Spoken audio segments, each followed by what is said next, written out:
Hello students और BA first year economics paper second में आज हमारा टॉपिक है nature and forms of unemployment in India, यानी कि भारत में बेरोजगारी की प्रकृति व स्वरूप। इसमें पहले प्रकृति सुन लीजिए। नंबर फर्स्ट है ग्रामीण क्षेत्रों में बेरोजगारी, यानी कि रूरल अनएम्प्लॉयड, ग्रामीण क्षेत्रों में बेरोजगारी या कृषि बेरोजगारी। भारत में ग्रामीण क्षेत्रों में निम्न दो प्रकार की बेरोजगारी पाई जाती है।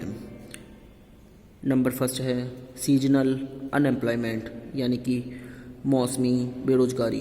इसमें सुनिए, भारत की लगभग 65% जनसंख्या कृषि पर निर्भर है और कृषि अधिकतर एक मौसमी उद्योग है। मौसमी बेरोजगारी के अंतर्गत ग्रामवासी फसल कट जाने के बाद बेकार हो जाते हैं तथा जब तक दूसरी फसल का कार्यक्रम प्रारंभ नहीं हो जाता तब तक बेकार ही रहते हैं।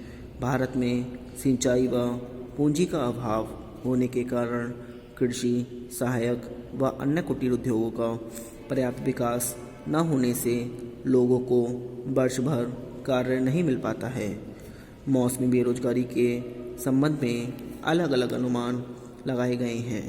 रॉयल कमीशन शाही आयोग के अनुसार कृषक वर्ष में कम से कम 4 से 5 माह तक अवश्य ही बेरोजगार रहते हैं। डॉक्टर राधा कमल मुखर्जी के अनुसार उत्तर प्रदेश के सघन कृषि क्षेत्रों में किसानों को वर्ष भर में केवल 200 दिन ही काम मिलता है। श्री जैक के अनुसार बंगाल में पटसन की खेती करने वाले लगभग 9 माह, चावल की खेती करने वाले 7.5 माह खाली बैठे रहते हैं। डॉक्टर स्लेटर के अनुसार दक्षिण भारत में किसानों को साल भर में केवल 200 दिन ही काम मिलता है।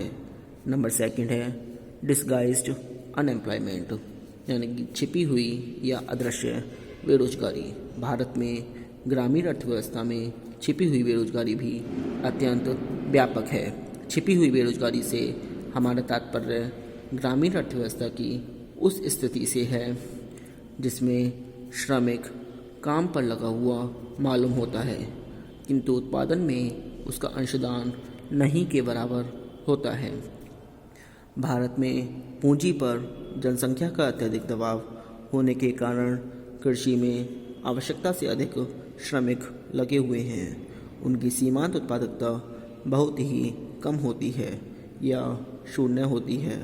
कृषि संलग्न इनके अतिरिक्त व्यक्तियों को यदि कृषि से हटा लिया जाए और अन्य व्यवसायों में लगा दिया जाए तो भी कृषि उत्पादन में कोई कमी नहीं होगी, अर्थात उनका उत्पादन में अंशदान नहीं के बराबर होता है, जिसके फलस्वरूप छिपी बेरोजगारी की समस्या पाई जाती है। उदाहरण के लिए यदि कृषि पर निर्भर जनसंख्या का अनुपात 65% से कम करके 55% कर दिया जाए और देश में कृषि उत्पादन पर कोई प्रभाव न पड़े तो हम कह सकते हैं कि 10% लोग छिपी बेरोजगारी से प्रभावित हैं। उपयुक्त विवेचन से अदृश्य बेरोजगारी की निम्न विशेषताओं का आभास होता है। नंबर 1 है यह बेरोजगारी दृष्टिगत नहीं होती है। नंबर 2, श्रम की सीमांत उत्पादकता लगभग शून्य होती है। नंबर 3, यह मौसमी बेरोजगारी से पृथक होती है। अदृश्य बेरोजगारी का अनुमान, यानी कि एस्टिमेटेड ऑफ डिस्गाइज अनएम्प्लॉयमेंट, कृषि में ऐसे अतिरिक्त श्रमिकों की संख्या का अनुमान भारत में कई विद्वानों ने लगाया है। जैसे श्री नवन गोपाल दास के अनुसार सन 1929 में भारत में अतिरिक्त कृषि श्रमिकों पुरुषों की संख्या लगभग 1.55 करोड़ थी। श्री दत्ता ने यह संख्या सन 1951 में 1.94 करोड़ अनुमानित की थी।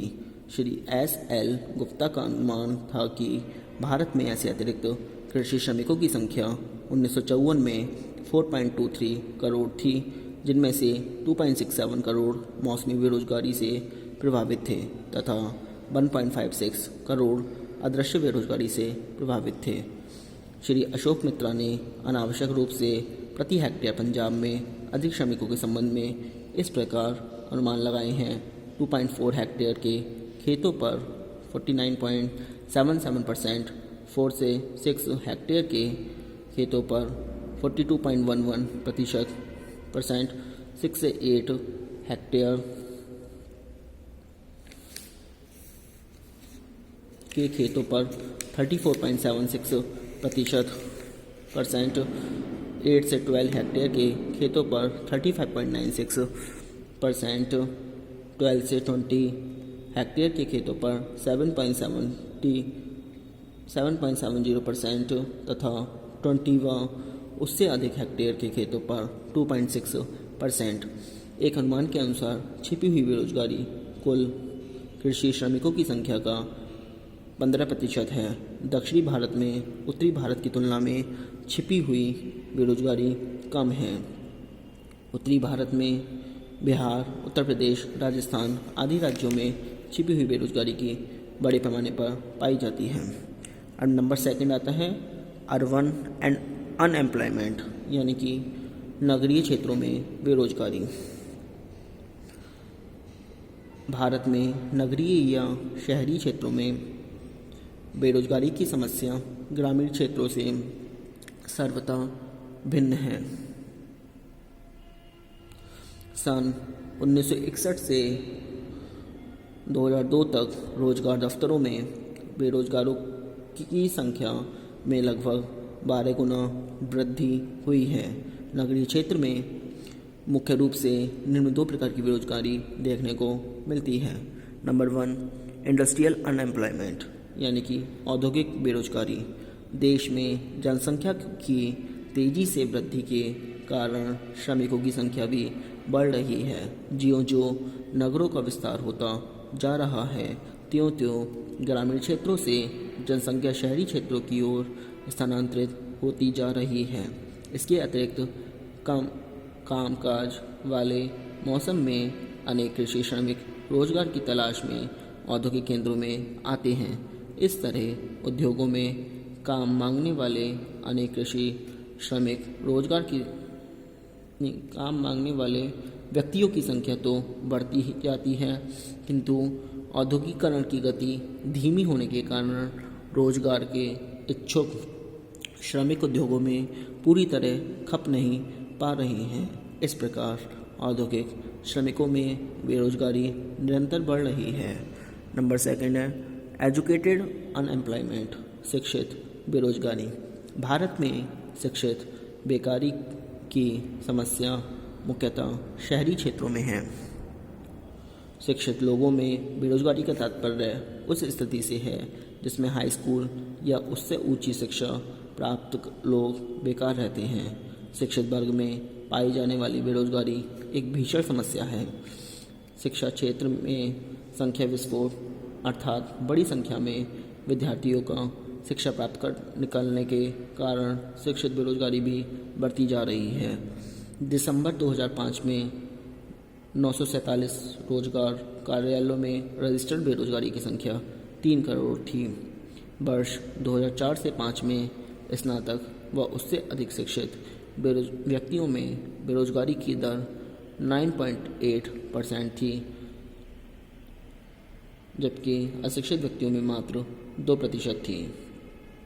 भारी मात्रा में शिक्षित रोजगार शिक्षित श्रम शक्ति की बर्बादी, वेस्टेज दर्शाता है, क्योंकि बेरोजगारी जहां एक बुरी स्थिति मानी जाती है, वहीं अर्थव्यवस्था में उच्च शिक्षित व्यक्तियों की बेरोजगारी एक अभिशाप है। हमारी अर्थव्यवस्था में समस्त कुशल व्यक्तियों को रोजगार प्राप्त नहीं हो पाता, जिसके परिणाम स्वरूप देश के उच्च स्तरीय शिक्षित, प्रशिक्षित एवं कुशल मस्तिष्क का विदेशों में पलायन, ब्रेन ड्रेन होता है और यह हमारे लिए कुठारघात है।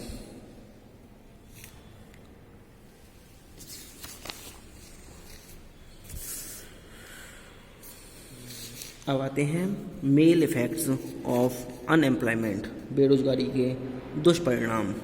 इसमें नंबर 1 है इकोनॉमिक मेल इफ़ेक्ट्स, यानी कि आर्थिक दुष्परिणाम। इसमें नंबर 1 है मानव शक्ति का व्यर्थ जाना। बेरोजगारी एक राष्ट्र के लिए गंभीर समस्या होती है। इसके कारण मानव शक्ति का उच्च उपयोग नहीं हो पाता है और यह शक्ति व्यर्थ ही चली जाती है। इसके अग्र 2 प्रतिकूल प्रभाव हैं। वस्तुओं एवं सेवाओं की कम उपलब्धि जो राष्ट्रीय आर्थिक कल्याण को कम करती है। शिक्षित व्यक्तियों की शिक्षा एवं प्रशिक्षण पर काफ़ी धन व्यय करना पड़ता है, जब वह सब शिक्षित बेरोजगारी की दशा में व्यर्थ चला जाता है। नंबर 2, आर्थिक संपन्नता में कमी। बेरोजगारी से प्रति व्यक्ति आय में गिरावट आती है, जिससे जीवन स्तर गिरता है, लोगों की ऋणग्रस्तता एवं निर्भरता में वृद्धि होती है, आर्थिक समस्याएं बढ़ती हैं। नंबर 3, औद्योगिक संघर्ष। बेरोजगारी से औद्योगिक संघर्षों में वृद्धि हो जाती है। मालिकों द्वारा बेरोजगारी का लाभ उठाकर कम मजदूरी दी जाती है। पेट भर भोजन न मिलने से मृत्यु दर बढ़ जाती है, फलतः औद्योगिक संघर्ष बढ़ता है। नंबर 4, निर्धनता में वृद्धि। बेरोजगारी मनुष्य को आय के सभी साधनों से वंचित रखती है, परिणामस्वरूप वह गरीब हो जाता है। इस प्रकार बेरोजगारी गरीब को जन्म देती है। नंबर 5, पूंजी निर्माण में प्रतिकूल प्रभाव। उपभोक्ता के रूप में जीवन व्यतीत करने में से और उत्पादन में कुछ भी अंशदान न देने से बेरोजगार व्यक्ति केवल उपभोग में ही वृद्धि करते हैं। वे निवेश के लिए कुछ भी आधिक्य का प्रजनन नहीं करते। इससे पूंजी निर्माण की दर की क्षति होती है। नंबर 2 आता है social and political male effects. इसमें यानी कि सामाजिक व राजनीतिक दुष्परिणाम। नंबर 1 है सामाजिक समस्याओं का जन्म। जिस देश में बेरोजगारी होती है उस देश में नई नई सामाजिक समस्याएं जैसे चोरी, डकैती, बेईमानी, अनैतिकता, शराबखोरी, जुएबाजी आदि पैदा हो जाती हैं, जिससे सामाजिक सुरक्षा को खतरा पैदा हो जाता है। नंबर 2, श्रम का शोषण। बेरोजगारी की स्थिति में श्रमिकों का अत्यधिक शोषण किया जाता है। मालिक श्रमिकों को कम मजदूरी देकर तथा उनसे अधिक घंटे काम लेकर उनका शोषण करने में सफल हो जाते हैं। नंबर 3, अत्यधिक असमानता। बेरोजगारी की मात्रा जितनी अधिक होगी, आय तथा संपत्ति के वितरण में असमानता की मात्रा भी अधिक होगी। ऐसी स्थिति में विकास सामाजिक न्याय के साथ होता है। नंबर 4, राजनीतिक अस्थिरता। बेरोजगारी की समस्या देश में राजनीतिक अस्थिरता पैदा कर देती है, क्योंकि व्यक्ति हर समय राजनीतिक उखाड़ पछाड़ में लगे रहते हैं। आज के लिए इतना ही। Thank you very much.